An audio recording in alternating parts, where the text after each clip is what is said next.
Hello everybody. In this video, we are going to talk about body language and effective communication. Well, what exactly is body language? It is our facial expressions, the way we walk, the way we sit, the way we stand. Also, the way in which we use our hand gestures, legs, feet, etc. in everyday life.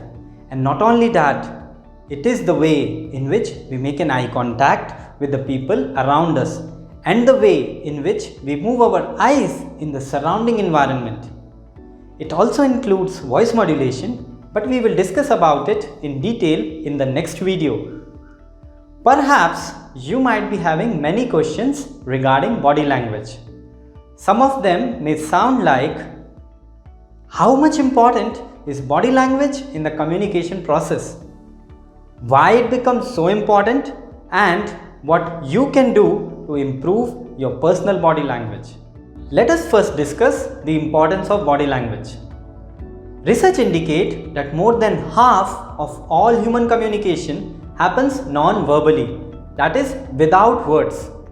This fact automatically establishes the importance of body language for this particular communication context.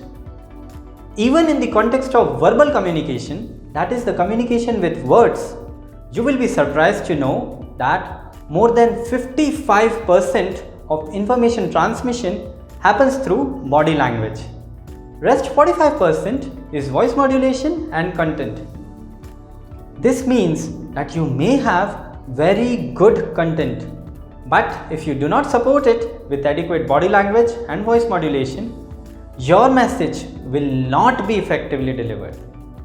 At the same time, you may have very poor or average content.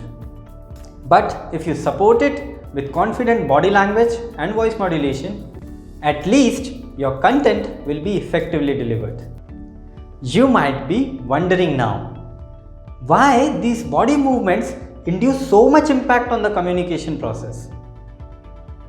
Well, first of all, we need to realize that we are always communicating something, even when we are not talking to someone. Either we constantly judge ourselves or people judge us and our message based on what they see and what they hear. When we speak in front of an audience, they initially use their visual sense to determine our interest and sincerity levels. Then they may focus on our words if they feel connected. Generally, audience easily connect with a genuinely sincere speaker. The bottom line is, even if you don't want, body language will come into play. We shall learn to manage it well. Secondly, visual input is a very powerful input for the brain. Interestingly, dynamic and smooth visual input is retained almost without effort. Remember how you were captivated while watching your favorite movie? Your focus gradually developed and you were engrossed as the delivery progressed. Same is the case with body language. If your body language is natural and well directed, your audience will not have to make an extra effort. They will remain captivated and engaged throughout. However, if you are stationary at a place and do not supplement your content with adequate body language and voice modulation, your audience will definitely lose attention very quickly. Thirdly, body language becomes important also because of the empathetic nature of human beings. We tend to mirror each other's emotions and energies, and that is the reason why when you look confident, your audience also shows confidence in you. If you are deeply interested in the subject of your message, your audience also becomes deeply interested. Again, if you are nervous, your audience also loses faith and feels disconnected. Now comes the most awaited section of this video. What you can do to improve your personal body language and performance. Well, first and foremost, prepare yourself well and structure your content very elaborately whenever possible. Actually, make it possible. This knowledge will inspire self-confidence. It will help you to remain relaxed and spontaneous throughout.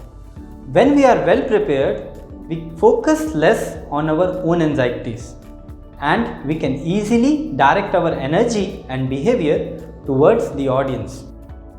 Second, practice and rehearse your material until it becomes a part of you. But do not try to memorize it word by word.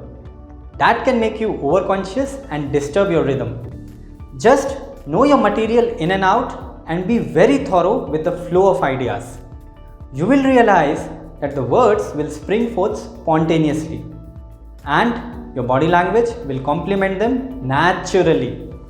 You might now ask, what to do in the case of impromptu speaking situations?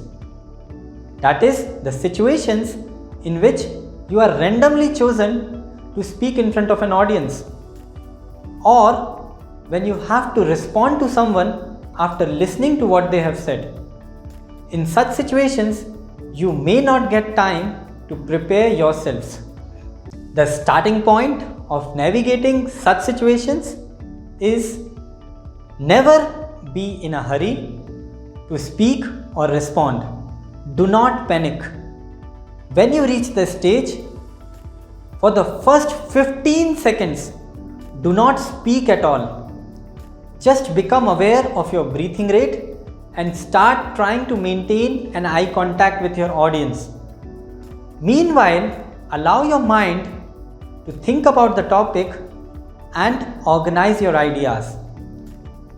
After 15 seconds, take a deep breath and then speak. This will settle your anxieties and signal your body to get ready. You will realize that your content is coming out smoothly and your body movements are complementing it naturally. However, to become a very fluent and perfect speaker in impromptu speaking situations, it takes a huge amount of practice. Even unconsciously, body movements will happen as you start speaking. Never allow self-doubt or nervousness to govern you. The single most rule for making your body language very effective is to be yourself. Enjoy the moment in your own graceful ways. Remember Dale Carnegie as he says, a speaker who is genuinely interested will usually be interesting. The essence is, if you are genuinely interested in the subject of your message, believe in what you are saying, and want to deliver your message sincerely with your audience, your body language will naturally complement what you are trying to convey. Let us summarize the learnings through an analogy. Improving body language is like learning dance steps. Initially, you allow the steps to come out naturally. Then you gradually customize and polish them so that they become more appealing and organized. So your training starts with natural movement and then you mindfully allow the process to improve your skills. As it is said, practice makes you perfect. Even the best dancers practice hours and hours to perfect their little steps. We are all learners. Let us practice every day and improve our natural body language step by step. For further detailed information regarding body language and other communication topics, you may join my upcoming masterclass. The details about it are mentioned in the description section of this video. Also, to stay updated about the basics of all the topics related to communication, please subscribe to the channel and press the bell icon. Lastly, do not forget to like, share and comment the video. Keep smiling, keep rocking.